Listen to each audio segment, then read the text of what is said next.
Hello বন্ধুরা, সকালকে স্বাগত জানাচ্ছি আবার একটা নতুন ভিডিওতে। আপনারা দেখতে পাচ্ছেন যে পশ্চিমবঙ্গ সরকার অর্থাৎ কৃষি বিভাগ, আমরা ইতিমধ্যেই জেনে গেছি যে যাদের কৃষক বন্ধু নেই, ক্ষেত মজুরে কাজ করেন, তাদের জন্য রাজ্য সরকার অর্থাৎ মমতা বন্দ্যোপাধ্যায় তিনি ঘোষণা করেছেন তারা সকলেই 2,000 টাকা করে 4,000 টাকা প্রতি বছর পাবে। এবং যারা কৃষক বন্ধু পাচ্ছেন সেম সিস্টেমেই টাকা পাবেন। অনেকজন ভাবছেন বা অনেকজন ফর্ম জমা দিয়ে দিয়েছেন, আবার অনেকজন এখন পর্যন্ত ঠিকঠাক জানে না এবং জমাও দেয় না। যেহেতু আমাদের মূল মোটো হলো যে আপনাদেরকে সমস্ত কিছু হাতে ধরে শেখানো, সেই জন্য আমি আজকে একটা ফর্ম নিয়ে চলে আসছি অফিস থেকে, এবং সেই ফর্মটা কিভাবে পূরণ করবেন এবং যদি আপনার কিছু মিসম্যাচ হয় তাহলে আপনার ফর্মটা বাতিল হবে এবং এই জন্য আপনি কোনো অংশগ্রহণ করতে পারবেন না, অর্থাৎ এই স্কিমের কোনো আপনি সুবিধা পাবেন না। তার জন্য আপনাকে কি করতে হবে, সম্পূর্ণ ভিডিওটা ভালোভাবে দেখতে হবে এবং আমাদের সঙ্গে চলুন।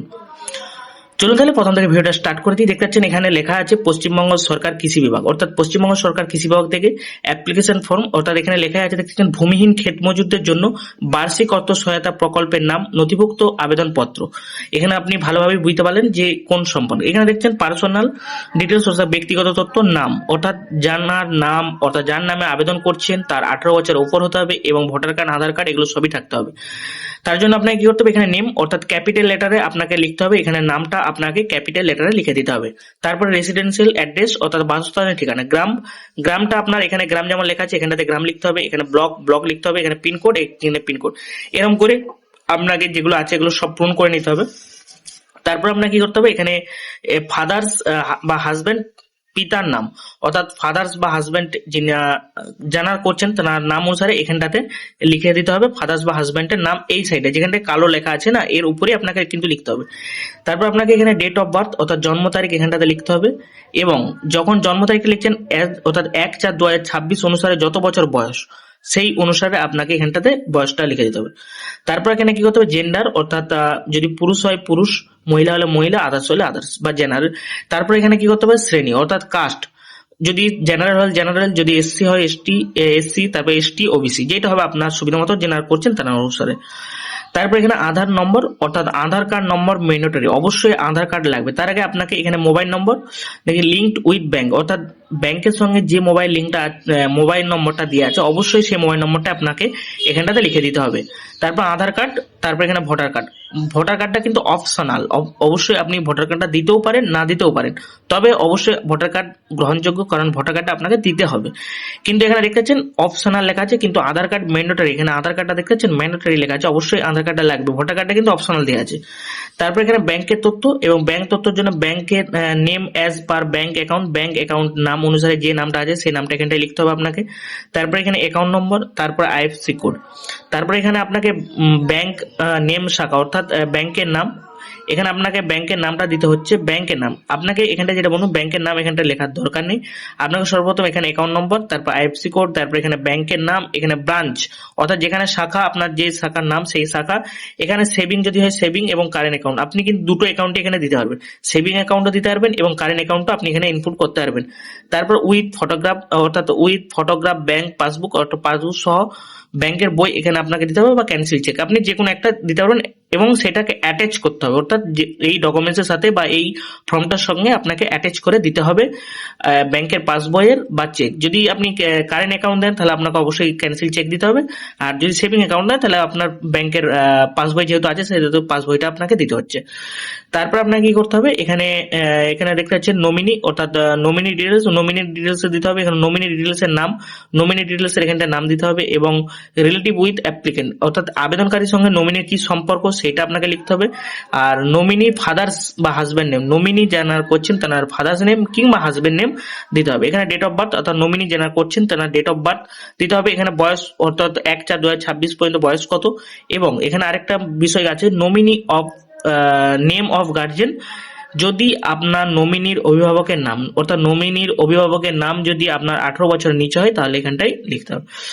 এটা হয়ে গেল। এখানে আপনার ডিক্লারেশন কি রয়েছে, অ্যাপ্লিকেশন সিগনেচার অর্থাৎ অ্যাপ্লিকেশন সিগনেচার বা স্টাম্প দিয়ে শো করবেন, এখানে ডেট দিবেন, এখানে অ্যাকনলেজমেন্ট অর্থাৎ আপনি যখন অফিসে এই ফর্মটা জমা দিবেন সেই অফিস থেকে আপনাকে এটা কেটে এখান থেকে আপনার আবেদনকারীর নাম, আইডি প্রুফ এবং তারিখ এবং রিসিভ এবং সিগনেচার এগুলো সব আপনাকে দিতে হবে। দেওয়ার পর আপনাকে প্রথম পেজটা এখানে মোটামুটি কমপ্লিট হয়ে গেল। দিয়ে দেওয়ার পর এখানে দেখতে পাচ্ছেন অর্থাৎ সংযোজন 1 অর্থাৎ আবার ফর্ম এখানটাতে যারা করছেন তারা দেখতে পাচ্ছেন ভূমিহীন ক্ষেতমজুরের জন্য বার্ষিক আর্থিক সহায়তা প্রকল্পের জন্য সেলফ ডিক্লারেশন ফর্ম। এখানে দেখতে পাচ্ছেন সেলফ ডিক্লারেশন ফর্ম। এটা এখান থেকে আপনাকে বাংলায় লিখতে হচ্ছে, অর্থাৎ আমি অর্থাৎ যারা করছেন তেনার নাম, উপভোক্তার নাম, এখানে আপনার পিতা বা স্বামীর নাম, তারপর গ্রাম, তারপর পঞ্চায়েত, তারপর ব্লক, থানা, যে জেলার মধ্যে হচ্ছে সেই জেলা এখানে লেখা আছে। এবং যেহেতু আমরা এটা নতুন করছি, কৃষক বন্ধুর নামে নতুন, সেই জন্য এখানে ক্লিক করবেন। যদি লক্ষ্মী ভান্ডার বা অন্যান্য কিছু হয় সেগুলো লিখিত হচ্ছে। এখানে আবেদনকারী স্বাক্ষর, এখানে যেখানে জমা দিচ্ছেন এটা ইংলিশে সেম ভাবে, উপরেরটা যেটা করলেন সেম ভাবে নিচেটাও হবে, সেম সিস্টেম হয়ে গেল। হয়ে যাওয়ার পর এটা পেজটা কমপ্লিট হয়ে গেল। কমপ্লিট হয়ে যাওয়ার পর এখানে আবার দেখতেন এনএক্সি, এবং এখানে লেখা আছে আধার তথ্য, আধারের সঙ্গে যুক্ত মোবাইল তথ্য এবং আধার তথ্য সরকার দ্বারা ব্যবহৃত করা অনুমোদিত। অর্থাৎ আধারের সঙ্গে তথ্যযুক্ত করার জন্য আধারের তথ্য সরকার দ্বারা ব্যবহার করার অনুমতি দিচ্ছেন আপনি। এখানটা অবশ্যই দেখতে পাচ্ছেন, এখানে নাম, এখানে উপভোক্তার নাম, এবং সেম ভাবে যেটা করলেন দেওয়ার পর এখানটাতে কি করতে হবে, আধার নম্বর, অর্থাৎ আপনার আধার নম্বর এবং আধারের সঙ্গে মোবাইল নম্বর যেটা লিঙ্ক আছে, তারপর ভোটার নম্বর দিতে হচ্ছে, এবং নিজের স্বাক্ষর, নিচে স্বাক্ষরিত ভোটার কার্ড এবং আধার কার্ডের কপি। অর্থাৎ যে ডকুমেন্টসগুলো আপনি দিচ্ছেন আধার কার্ড এবং ভোটার কার্ড, ভোটার কার্ডে নিচেতে, অর্থাৎ ভোটার কার্ডে যে ডকুমেন্টসগুলো থাকবে তার নিচেতে আপনাকে সই করে দিতে হবে। এখানটা স্থান এবং তারিখ এবং সই করা গেল। এখানটা সেম ভাবে আপনাকে সেম করতে হচ্ছে, ওইটাই ইংলিশে করে দিয়েছে। দিয়ে দেওয়ার পর এখানে আপনার চেক লিস্ট, অর্থাৎ আপনাকে যে ডকুমেন্টস গুলো দিচ্ছেন সেই চেক লিস্ট কি কি এখানে আপনাকে লিখে দিয়েছে। এখানে আমি যেহেতু এগুলো দিচ্ছি, অর্থাৎ ভোটার নম্বর, ভোটার কার্ড আপনাকে অবশ্যই দিতে হচ্ছে, ভোটার কার্ড এবং আধার কার্ড এবং ব্যাংকের ফার্স্ট বই আর চেক। যদি ব্যাংকের, যেহেতু আমাদের সেভিং অ্যাকাউন্ট, তার যে ব্যাংকের ফার্স্ট বই, আর যদি কারেন্ট অ্যাকাউন্ট তাহলে চেক দিতে হচ্ছে, cancel check. Mobile number link with ব্যাংকের, এবং সেলফ ডিক্লারেশন আপনাদেরকে আগের ফর্মটাই দেখালাম, সেলফ ডিক্লারেশনটা আপনি দিয়ে দিচ্ছেন। এবং আপনার এখানে আধার তথ্য ব্যবহার সম্মিলিত যে তথ্যটা আছে সেটাও আপনি দিয়ে দিচ্ছেন। এই আগের পেজটা দিয়ে দেখেছি। একটা আপনাকে পাসপোর্ট সাইজ ফটো নিয়ে দেবে, এবং যদি অন্য কোনো ডকুমেন্টস যদি করতে চান তাহলে আপনি করতে পারবেন। তারপরে এখানে ডেট, অর্থাৎ আপনি যে তারিখে ফর্মটা জমা দিচ্ছেন সেই তারিখ, আর এখানে ক্যাম্প লোকেশন, অর্থাৎ আপনি যেখানে এই ক্যাম্প করছে সেই লোকেশনটা আপনি দিবেন। দেওয়ার আবেদনকারী সংগঠিত ব্যক্তির স্বাক্ষরিত, অর্থাৎ signature of the person relation application form, অর্থাৎ আবেদনপত্র গ্রহণকারী ব্যক্তির স্বাক্ষর, যিনি আবেদন গ্রহণ করছেন তেনার এখানে সিগনেচার বা যা হোক করবেন, করে এটা কমপ্লিট করবে। দেওয়ার পর এইটা হলো মেন কমপ্লিট, অর্থাৎ এইটা হলো মেন ফর্ম। আর এই ছোট্ট ছিল ইনফরমেশন আপনাদের জন্য, যারা এখনো আবেদন করেন না বা করবো ভাবছেন, বা অনেকেই আছেন যে জানেন না। অনেকে আছেন আমার কাছে, যেহেতু আমি দোকানেই থাকি এবং অনেক দু একজন কাস্টমার আসছে, তারা এখন পর্যন্ত জানে না। সেই হেল্পের জন্য আপনাদেরকেও জানালাম এবং তাদেরকেও জানালাম। সেই হিসাবের জন্য আমরা এই ছোট্ট ভিডিওটা আপনাদের জন্য উপস্থাপন করলাম। যদি ভিডিওটা ভালো লেগে থাকে বা ভালো মনে হয়ে থাকে তাহলে অবশ্যই একটা লাইক করবেন, আর অবশ্যই বন্ধুদের মধ্যে শেয়ার করবেন, কারণ আপনাদের হেল্পের জন্য আমাদের এই ছোট্ট চ্যানেলটা এবং আপনাদের সাপোর্ট করার জন্য। যাই হোক বন্ধুরা, দেখা হচ্ছে আবার একটা নতুন ভিডিওতে। ততক্ষণ ভালো থাকুন, সুস্থ থাকুন। জয় হিন্দ।